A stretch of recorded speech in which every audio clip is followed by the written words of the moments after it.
Tantra Telugu film review by allrounder star Balyam Venumadhav. సినిమా నిడివి 2 గంటల 16 నిమిషాలు. Adult certificate.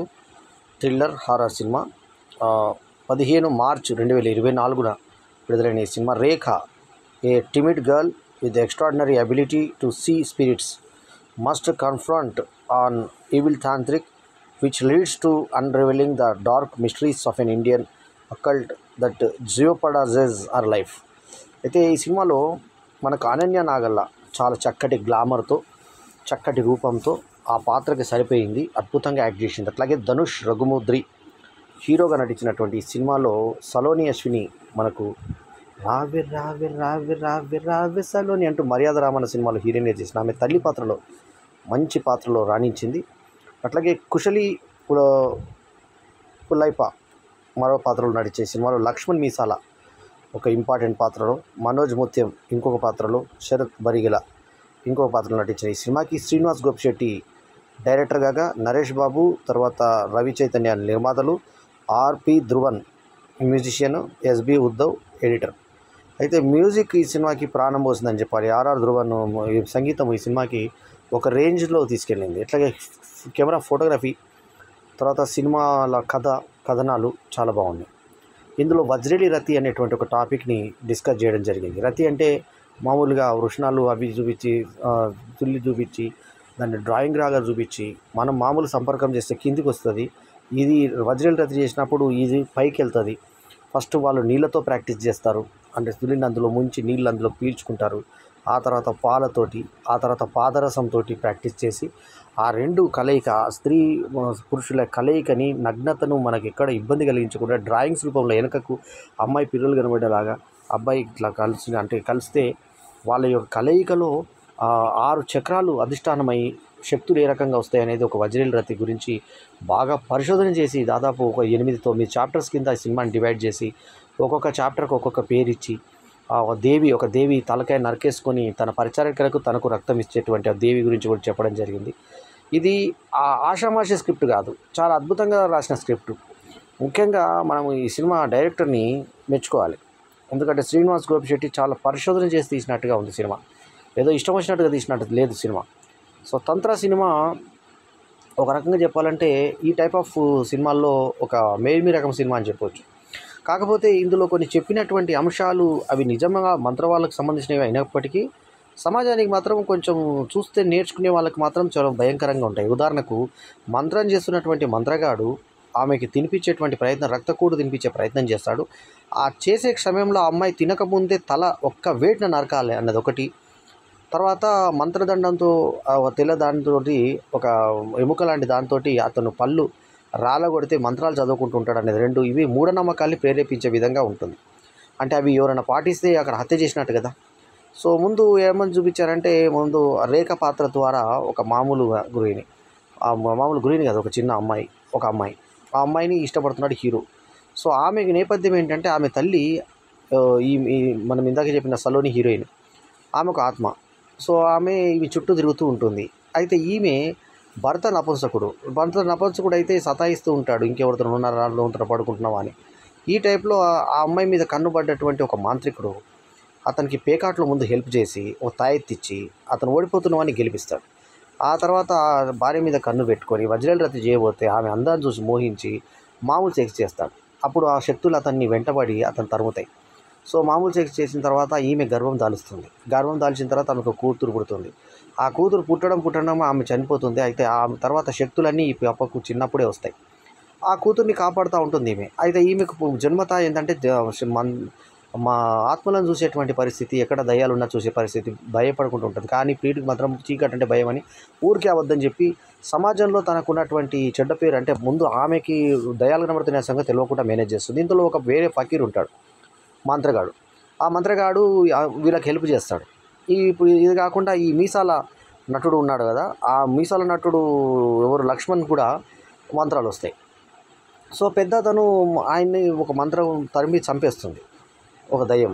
ఎందుకు చంపేస్తుంది అంటే లాస్ట్ ట్విస్ట్ ఏంటంటే ఈ అమ్మాయి అనన్య నాగలనే చంపేస్తుంది. ఎందుకంటే ఆమెని కాళ్ళ దగ్గర చూసి, బొడ్డు చూసి ఆమె మోహించి స్తనాల మీద చేయబెట్టి తడమపోతే, పాదాల నుంచి పైకి వచ్చి సెక్ చేయబోతే ఆ అమ్మాయి తరిమి ఇట్లాంటి ఎంతోమందిని చేశానంటే చంపేస్తుంది. సో ఆ తర్వాత ఇదంతా సెకండ్ హాఫ్లో మనకు రివీల్ అవుతుంది. ఈలోపు ఈ తండ్రి పాత్ర ఎవరైతే ఉన్నాడో వాడికి సెంటిమెంట్ లేకుండా ఈ మంత్రాలను ఈమెను చంపాలని చెప్పి ప్రయత్నం చేస్తాడు. ఈ లోపల ఇతను ఊమ్ ఊమ్ అంటే గాల్లో హీరోలు తేలిపోవడము. ఆ తర్వాత ఈ యొక్క మిసా లక్ష్మణ్ వచ్చి అతనికి సాయం చేసి ఒక చిన్న పిల్ల చెప్తే అక్కడికి వెళ్ళి మంత్రము పూని అతన్ని కింది దించి కాపాడడము. ఆ తర్వాత ఈ మంత్రాలకి ఈమె ముందు నాగల్ల అనన్య రేఖ పాత్ర వేరే ఫ్రెండ్కి ఒక ఆమెకు చూసి వెనుకకు ఆత్మ కనబడితే ఆమెకి ఉంచుమని చెప్పేసి అంటే రక్తం అయిపోయిన తర్వాత వెంటనే ఆమెకు దయ్యం ఎలా దింపుతుంది అనేది దింపే విధానము. అంటే ఈ 8 చాప్టర్స్గా ఏదైతే చూపించారో ఆ చాప్టర్లకు కూడా చాలా ఒక సేకరణ చేసి అంటే ఏదో ఇష్టం వచ్చిన సినిమా తీస్తున్నామని కాకుండా మీద ఆ మంత్రతంత్రాల మీద ఒక పరిశోధన చేసి తీసినట్టుగా చాలా స్పష్టంగా కనబడుతుంది. అయితే ఏ దేవికి ఏ సంబంధంగా ఏ రకంగా ఉంటుంది, వజ్రలి రతి అనేటువంటి ఒక కాన్సెప్టే ఇప్పటిదాకా మనం వినని కాన్సెప్ట్. సో అటువంటి కాన్సెప్ట్ను తీసుకొచ్చి అక్కడ సలోని ఎక్స్ప్రెషన్స్ కూడా ఇక్కడ న్యూడ్గా అయినట్టు ఆమెకి సంబోధించడానికి రెడీగా ఉన్నట్టు ఇక్కడ ఎక్స్ప్రెషన్స్ ఇచ్చి ఇతను కూడా ఆ విలన్ కూడా కానీ సంబోధించినట్టుగా చూడడం బాగుంది. కానీ కూతురు సెంటిమెంట్ అతనికి లేకపోవడం, అతనికి ఎవరు లేరు, కనీసం కూతురునైనా తన కూతురుగా అనుకోకుండా ఎందుకు చంపాలనుకుంటున్నాడు, కేవలం శక్తులు సిద్ధించుకొని ఏం చేస్తాడు అనే దానికి పర్ఫెక్ట్ పర్పస్ఫుల్ మీనింగ్ లేదు. చివరాఖరిని అతను ఓటమి, చివరాఖరి ఈమె గెలుపు. ఈమె ఆ మధ్య ఒక సినిమాలో మీరా జాస్మిను దయ్యమై ఉంటే ఆమె రక్తం తాగుతూ ఉంటుంది, రక్తపిశాచిలాగా. సో ఇందులో హీరోయిన్ తన రక్తం తనే తాగుతూ ఉంటుంది. చివరికి హీరో తన రక్తం వేసి ఆమెకు శక్తి వచ్చేలాగా చేస్తాడు. పుణ్యంకి ఆమె రక్తం తాగకపోతే శక్తిహీనురాలు అవుతుంది. సో ఈ కాన్సెప్ట్స్ అన్నీ కూడా ఎక్కడెక్కడో తీసుకొని కాన్సెప్ట్స్ అన్నీ చక్కగా తంత్రగా సినిమాగా చేర్చి చేసినటువంటి అనిశెట్టి గోపిశెట్టి శ్రీనివాసు ఒక అద్భుతమైన సినిమాగా మలిచిన తీరు. నరేష్ బాబు, రవి చైతన్యల ఒక నిర్మాణ విలువలు, ముఖ్యంగా ఈ సినిమాకి ఇందాకే చెప్పినట్టుగా ధ్రువన్ సంగీతం బాగా ప్లస్ పాయింట్. ఈ పాట కూడా ఉన్న పాటలు ఒక తల్లి పాట ఒకటి ఉంటుంది, జోలి పాటలాగా సెకండ్ హాఫ్లో చాలా బాగుంటుంది జోల పాట. సో ఇలాంటి ఒక మంచి తీసుకొని మంచి కెమెరా వర్క్ తీసుకొని ఉన్నంతలో మంచి ఒక పరిశోధన చేసినటువంటి సినిమా, ఒక మంచి మేల్రకం సినిమాగా చెప్పుకోవాలి తంత్రాన్ని. ఎందుకో ప్రేక్షకాదరణ పొందలేదు కానీ సినిమాలో మాత్రం స్టఫ్ ఉంది. తర్వాత దీని వెనుక పరిశోధన మాత్రం కళ్ళకు కట్టినట్టు కనబడుతుంది. సో ఆషామాషి స్క్రిప్ట్ మాత్రం కాదు ఇది. సో ఓవరాల్గా మంత్రతంత్రాలు ఏ రకంగా ఉంటాయి, మంత్రాలని ఏ రకంగా ఛేదిస్తారు, తర్వాత ఏ రకంగా మంత్రగాలను కొడతారు, చంపుతారు, ఆ తర్వాత వీళ్ళు వేసేటువంటి పూజలు కూడా అవి ముగ్గులు కూడా మనకు చాలా స్పష్టంగా చూపిస్తారు. ఏదో ఇష్టం వచ్చిన ముగ్గు కాదు, మనం సినిమాలో గమనిస్తే అన్నీ ఒక 4-5 రకాల ముగ్గులు కనబడతాయి. మరి అవన్నీ ఎక్కడ సేకరించారో, మరి ఈ విషయ సేకరణ ఎక్కడ చేశారో, మొత్తం ఆర్ట్ వర్క్ ఎంత కష్టపడ్డారో అది స్పష్టంగా కనబడుతుంది. అయితే ఈ వజ్రలి రతి లాంటి కొన్ని టాపిక్స్ ఎలా తీసుకున్నారో, ఒక దేవికి సంబంధించినటువంటి మస్తక దేవి ఏదో పేరు ఉంటుంది, ఆ దేవి తల నరుక్కొని తన రక్తం తనే తాగుతూ పరిచారికలకు కూడా 2 రక్తం ఇస్తుందన్నటువంటి ఒక దాన్ని చెప్పి అటువంటి అతీత శక్తులకు సంబంధించినటువంటి కొన్ని తెలియని విషయాలు కూడా తెలిసేలాగా చేశాయి. మొత్తానికి మూఢనమ్మకాలు ప్రబోధించేటువంటి ఒక తప్పు తప్ప మిగతా తంత్ర సినిమా థ్రిల్స్ గురే వాళ్ళకు బాగుంటుంది. చివరికి హీరోకి మీ అమ్మ చనిపోవడానికి కారణం నేనే అని ఆమె రోడ్డు మీద వేసి ఉంటుంది. ఈమె చిన్న పిల్ల అందరికీ రక్తం తాగుతుంటే చూస్తే భయపడిపోయి పొరపాటున ఆమె యాక్సిడెంట్ అయి చచ్చిపోతుంది. ఎంతో మీ అమ్మకు కారణం నేనే అని ఆమె ఒకసారి రోడ్డు మీద చూస్తుంటే ఆ రోడ్డు మీదకి వెళ్ళి ఆమె మీదకి లారీ వెళ్ళిపోతుంది. ఆమె మామూలుగా ఆత్మగా ఉంటుంది. సో ఇలాంటి ఆత్మలన్నీ నువ్వు చూసి ఈమె భయపడకుండా ఉంటుంది. మీ అమ్మకు తెలియకుండా నేను పొరపాటు చేశానంటే క్షమించాలా, ఏం చేయాలని బాధపడుతుంటే అప్పుడు లక్ష్మణ్ ఒక డైలాగ్ అంటాడు, ప్రేమ అన్నాక క్షమించాలి, బాధ ఉంటుంది, ఆ బాధను దాటితేనే మనం ప్రేమలో గెలిచేది అని చెప్పేసి ఒక అద్భుతమైన డైలాగ్.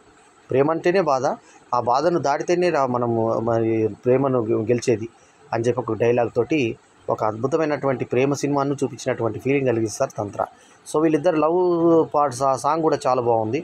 ఓవరాల్గా సెక్సీగా ఎక్కడ మనకు కనబడకున్నా కూడా నీట్గా అనన్య మనకి సినిమాలో గ్లామర్ పాత్రని చక్కగా పోషించింది అనన్య నాగల్ల. సో సలోని కూడా ఉన్నంతలో రాణించింది. ఆమె ఎరోటిక్ బాడీ తోటి, పర్సనాలిటీ తోటి సినిమాని ఆకట్టుకునే విధంగా చేసింది. ఈ సినిమాకు నేను ఇచ్చినటువంటి రేటింగు, ఎందుకంటే దీన్ని చేసిన పరిశోధనకు మాత్రం మెచ్చుకోదగ్గ పరిశోధన చేశారు కాబట్టి 3.75/5 is my rating for this movie. ఈ వీడియో కనుక మీకు నచ్చితే లైక్ చేయండి, కమెంట్ చేయండి, షేర్ చేయండి, మా ఛానల్కు తప్పకుండా సబ్స్క్రైబ్ చేయండి. ఎల్లప్పుడు మీ ఆదరాభిమానాలను ఆశించే మీ ఆల్రౌండర్ స్టార్ బల్యం వేణుమాధవ్. నమస్తే, జై హింద్.